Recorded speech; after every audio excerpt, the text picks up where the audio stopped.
Alright guys, on the last video I talked about switching out these intake gaskets, putting some new ones on this motor, this 5.7. It's going in this 99 Chevy. So we're going to do that today. But first off, I want to say for everybody that's watching my videos, thank you so much. That's really appreciated, and hopefully I can bring a lot more content and get better at this. I'm trying.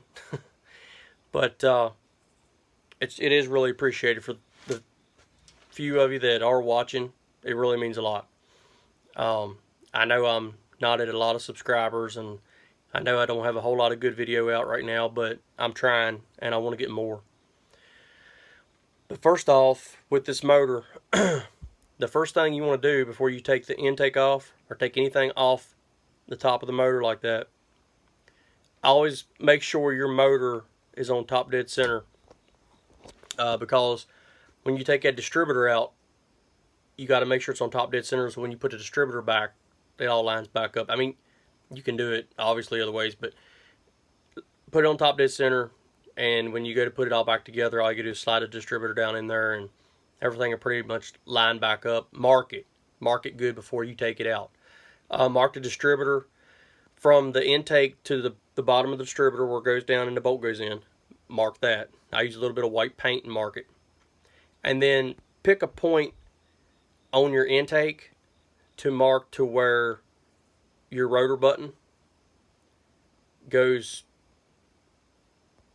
like where your number 1's at. Mark that, so kind of give you an idea. However you want to mark it, just mark it however you want to mark it, but just mark it in a way so when you put it back, you know exactly how to put it back. That's very important. But let's get on this motor. Let's get this done, and I'll try to get as much done as I can today. I'm limited on time in the evenings, so I'm going to try to get as much as I can today.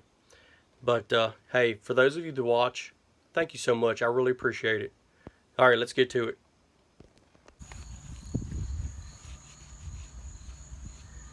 Alright, we got the motor cleaned up, got the intake off of it, got it cleaned all up and everything. Now we can put the intake back on it, and it'll have new gaskets, and then we can come back and do the whole pan gasket, get this done and get it back in this truck. So if y'all want to know what the intake looks like on a 5.7 Vortec, it's a spider injection system.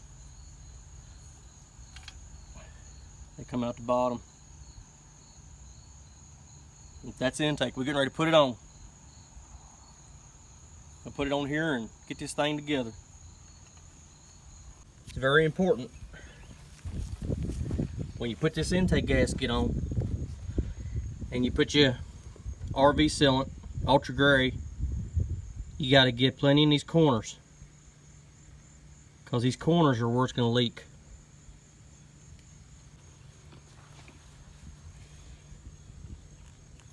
Squeeze it in them corners real good, because that's the mating surface between the head and the block. That's a little bitty gap right there, and you won't know it until this thing starts wanting to leak. That'll be the first place it leaks at.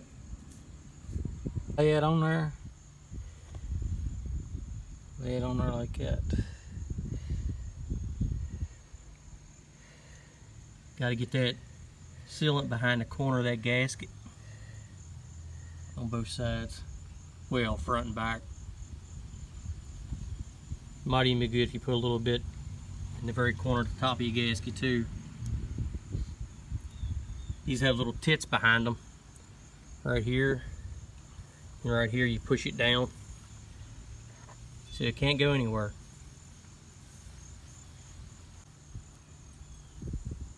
He's pushing that one right down in the head.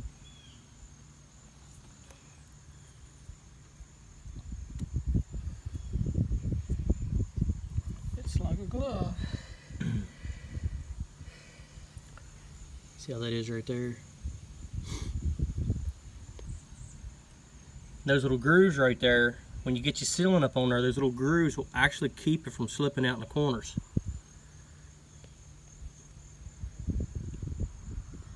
So now we're going to put this side on.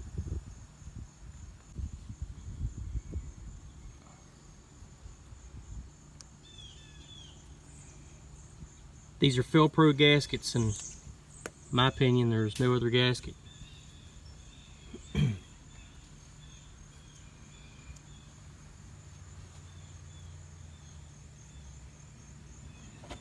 So see, that's why you want to get that in these corners.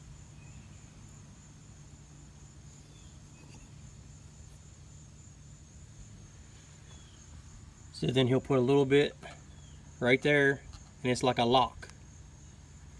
Those little teeth will lock it in, and it can't slip out right there in the corner. It's a whole lot better than the way they used to be on the older GMs, where they had that little rubber piece that went across there. Most people don't even use that anyway. They just go ahead and coat the sealant now. But that'll lock it in. Be sparingly with it. It don't hurt to use a little extra. See how it oozes out there in the corners?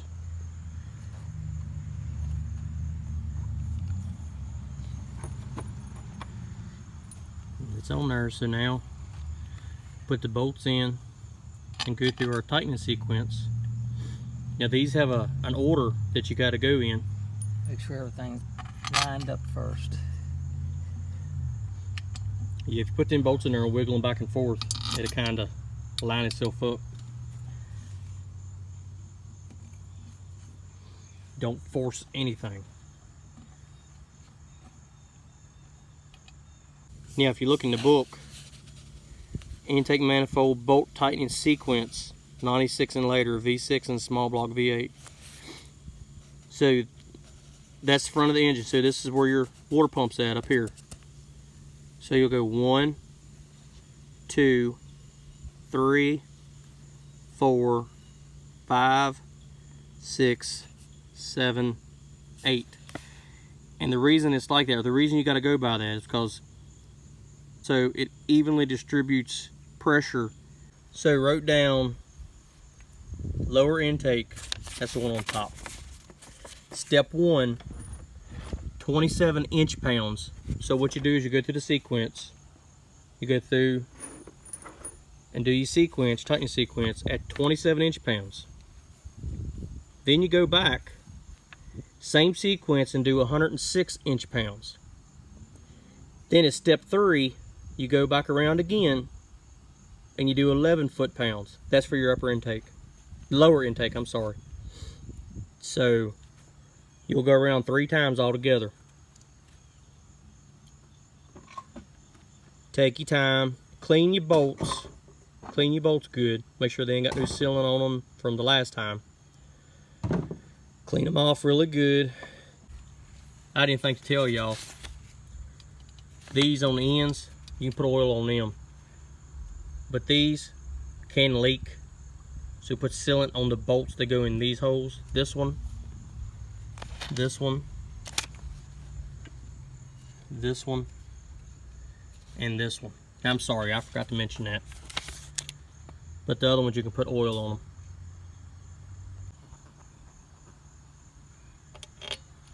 So 27 inch-pounds, it isn't very much at all. So when you put these in, you can ratchet. Don't go horse underneath your ratchet, because 27 inch-pounds ain't much at all. Really, just get them finger tight and then go from there. Okay, so the lower intake's on, torque down. I always use a torque wrench. Went through the sequences, torqued it down right. Now the next step is put the upper intake on. Now this motor's only got 40,000 miles on it, but these engines are notorious for those lower intakes leaking. So instead of waiting or wondering if it was going to happen, why not just go ahead and do it now? Because I'm going to tell you, it's a lot easier to do it now than to try to put it on when it's in the truck. So also got to do all pan gasket and all before we put it in the truck. But I'm going to show you putting the upper intake on, and then this thing's going to be pretty much buttoned up. Now it's one of the things I want to say too, and I should have said this already, but when you torque this down and you go through and do your sequence, weight in between a little bit. And what I mean is, like on my final torque, like you go through 3 stages. I mean, you can go through as many as you want. If you want to just bump it up a little bit at a time and go around, you can that way too. But before I go into my final torque sequence, 11 foot-pounds, what I'll do is I'll wait for a little bit and give a sealer time to set up. Because if you torque this thing all the way down while the sealant's, you know, still really wet and it oozes it all out, once you torque it all the way down, that's it. It's not going any further. It's not going to come out anymore. But if you don't torque it all the way right away, then when you come around in your last torque sequence and you let that sealant set up just a little bit, it gets more like rubbery. When you torque this on its final torque, it helps keep some more in there. It keeps more pressure because that sealant's set up a little bit more, so it actually seal better in them corners and stuff. Like I say, it's very crucial to make sure that you get plenty in them corners. Now we got to put the upper intake on. This is spider injection, and the only thing I will say about this spider injection is these hoses coming out, they get brittle. So be really careful around these hoses. You got 2 here and 2 here. You got one for each cylinder, but be careful of those hoses because they are brittle. So we'll lay that gasket in there. You got a little gasket around this you got to replace first.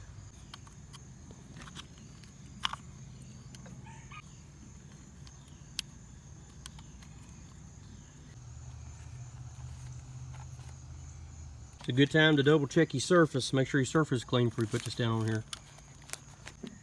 Just take your time and work it down. Alright, it's down on here. So now all we gotta do is put the bolts in. And this actually has a torque sequence too we gotta follow. So you probably wonder why I'm doing this outside and not in a garage. Well, it's simple. I want everybody to see that you don't have to have a garage to do this stuff. And it seems like some people's afraid to do it because they think that, you know, you gotta have a shelter, and that's not the case. I remember that old show, Shade Tree Mechanics. I love that show. I watch that show every time it come on. And you know, this is the way most of us have to do it. You know, if you don't have a garage, you got to do it outside, and there's no other way to do it. And they think, well, you know, I can't do it because I don't have a garage. I got to take it somewhere to have worked on. No, you don't. You can do it right outside, and I mean, I can remember many times being outside and it'd be blowing snow and it'd be so cold and my fingers would be going numb and I couldn't even feel the wrenches, but I did it outside, and you can do that. I got a garage now I can put it in and do it, but I'm not going to do that. I'm going to do it outside and show y'all that it can be done, and it's fun. It's just fun getting out and working on these vehicles. I mean, well, it's fun for me. I don't know if it is for everybody else, but I love doing it, man. It's a passion of mine. And